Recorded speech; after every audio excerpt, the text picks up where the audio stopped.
That's better. Welcome to the Panic Button. I'm Nina. I'm Jessie. And today we're reacting to men who think they're lesbians. And then one detransitioner. Ready? Never. Me either. Hi, my name is Luce. I'm a trans and polyamorous therapist in Texas, and this is my therapy theme of the week. This week's theme honors Lesbian Visibility Week. As I myself am a trans lesbian, this is what I want to say about lesbians. One of the reasons why I love being a lesbian and I love lesbians is because we get to show the world that it is possible to love outside the dimensions of patriarchy. We, with sapphic love, create an entirely different dimension, an entirely different way of loving people and living, and it's so fucking beautiful. It's as important as the sunshine. The world is a better place with sapphic love in it. He looks like a predator. You're a therapist and you didn't get your teeth done? You got a razor there, sir? So, the therapist thing is what I'm now stuck on. You're a therapist? For who? I hope it's not for children. How did you get this far? They didn't 5150 you before? I'm really hoping he's just thinking he's a therapist and really he's not. Just like he's thinking he's a woman when he's not. Oh, mind the choker, by the way. Do you see the choker? Yeah. Do therapists wear chokers when they go in to work? I've never seen mine. I've never seen it, and I've seen quite a few therapists. Never seen mine. I think this is a gender-affirming therapist. That's my assumption. Let me just say this, that I don't think any mentally ill person should be a therapist for anybody. No, it's the blind leading the blind. It's the blind leading the blind. Yeah. Also, we claim the term sapphic. How dare you? They're trying... How dare you? He's talking about the patriarchy as if he's not a part of it. That's not a sapphic relationship because you don't have a vagina. It's literally a heterosexual relationship. You are literally degrading the entire fight against the patriarchy by even representing that battle. If that's what you're so up in arms against. You are the patriarchy, sir.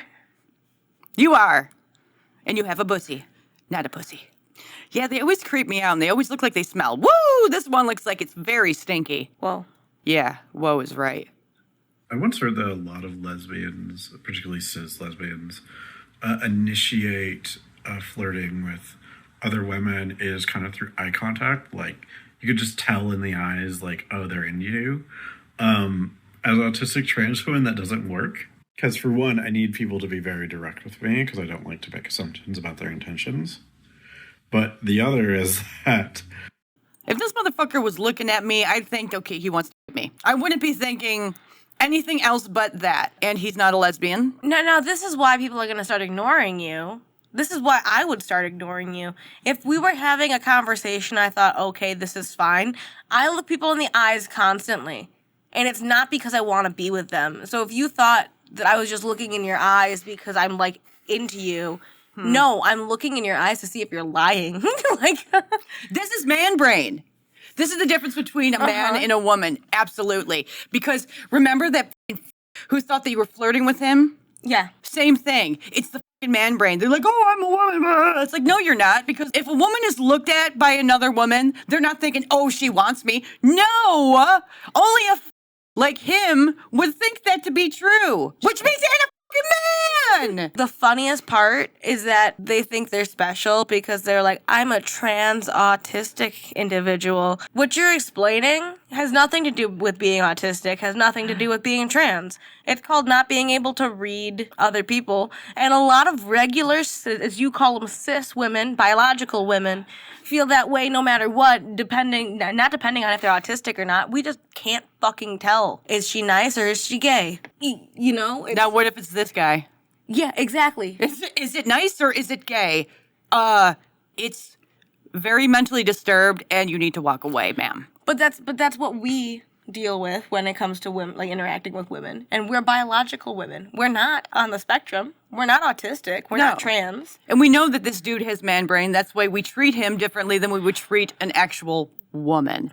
By the way, your taxes and my taxes are going to that. That's so sad. Continue. Like, by default, most trans women have their walls up and are ready to brawl because if a woman's staring at us, there's just this innate fear that they've like clocked us. and they're gonna say some turf bullshit, and we gotta like start throwing. Who the like, yeah, you're gonna be clocked.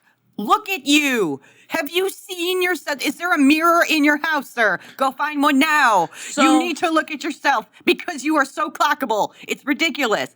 People are gonna think that you left the asylum, you escaped, and we need to call the cops so we can put you back in. There's only two answers. You either love me or you deserve to be beaten up by me. Totally a chick thing to say. You know what I've never said? I'm gonna beat that woman. I've never been like, I'm gonna hit that woman. I've never been like that. Never. I don't care if they're staring at me. In fact, I guarantee you, from personal first-hand experience, sir, people aren't going to be staring at you. They're going to do everything possible To avoid not you. look at you. To not look at you. Yeah. From first-hand experience, I would do everything in my power to not even make eye contact. If you're talking to me, I'm looking this way because I don't want to look at you. Yes, because when women see you coming, we just automatically assume trouble. You are trouble, sir. And you are showing it with your words. If someone looks at you wrong, they've clocked you and now you have to beat the shit out of them? Cause what? Cause they saw the truth? I mean, you didn't cover it up very well. But like for real, oh, you know the truth, now I have to kill you. Oh, yeah, you're so feminine, sir.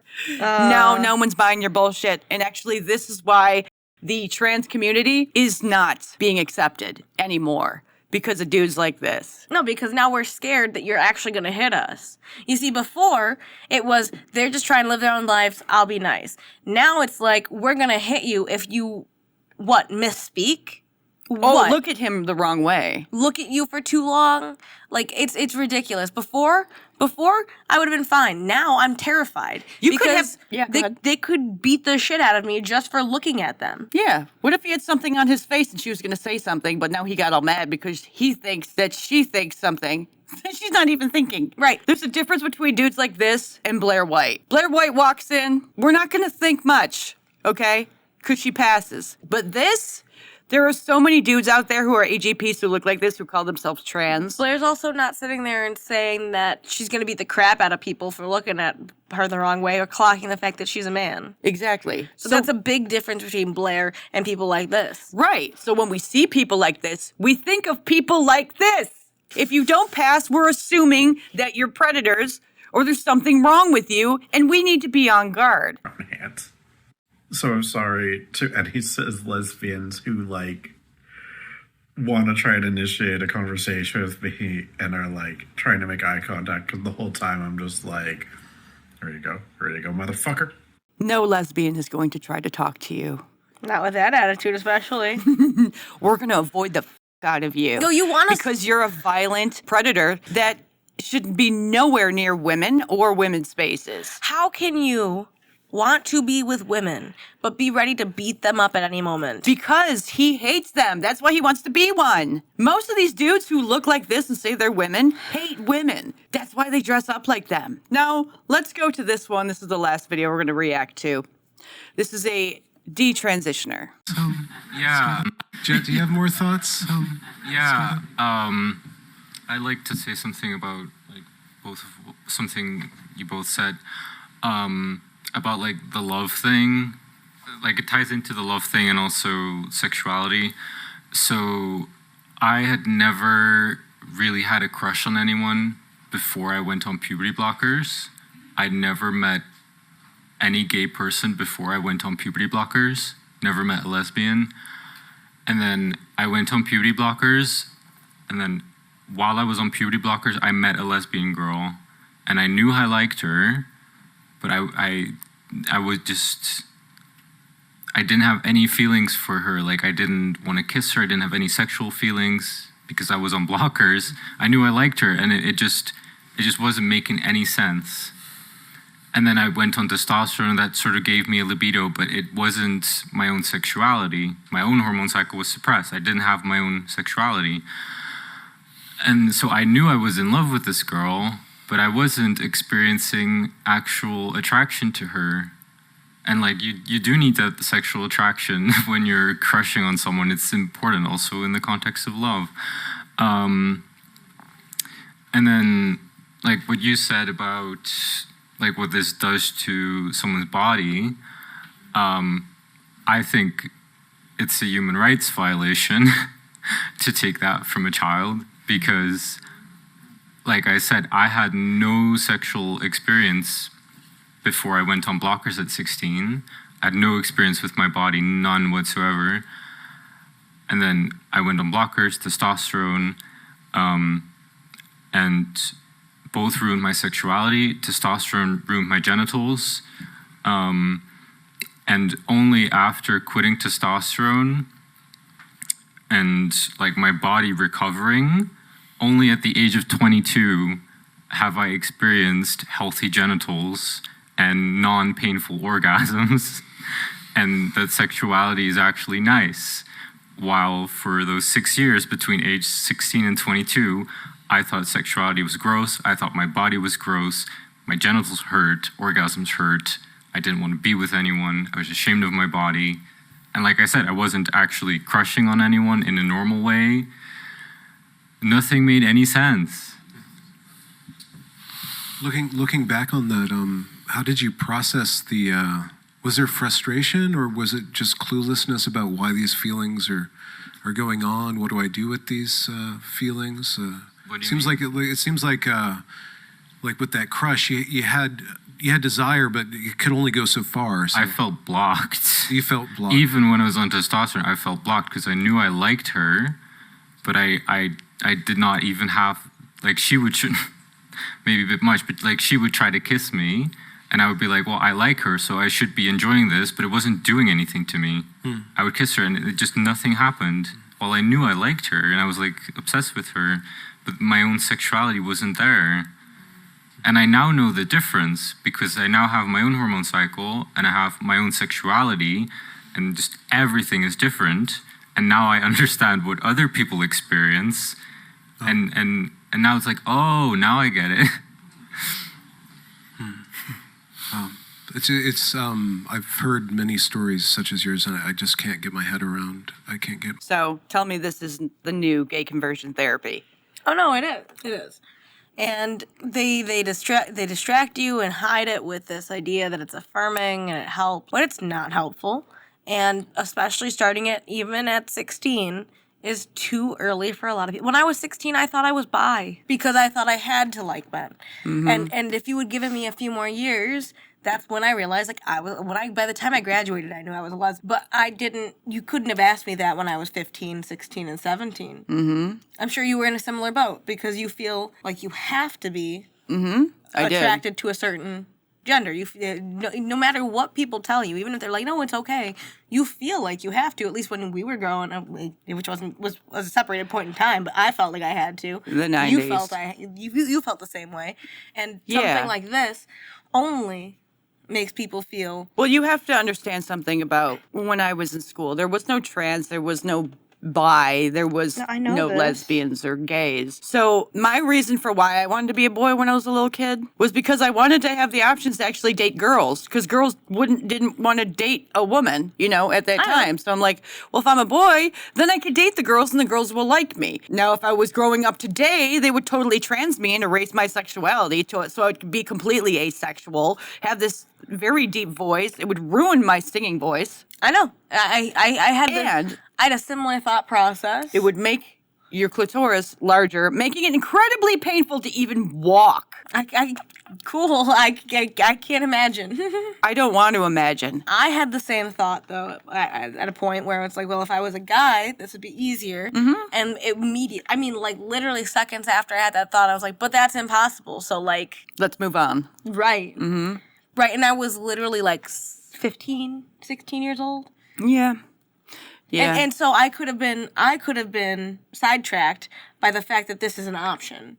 However, I know realistically there's really no changing what I have. They've convinced gay kids that they can change and fit in with this norm that they want to fit in with, when at the end of the day, I'm going to have female hormones. Like, no matter what I do, no matter how much I try and suppress them, they're going to try to get out, and it's going to happen.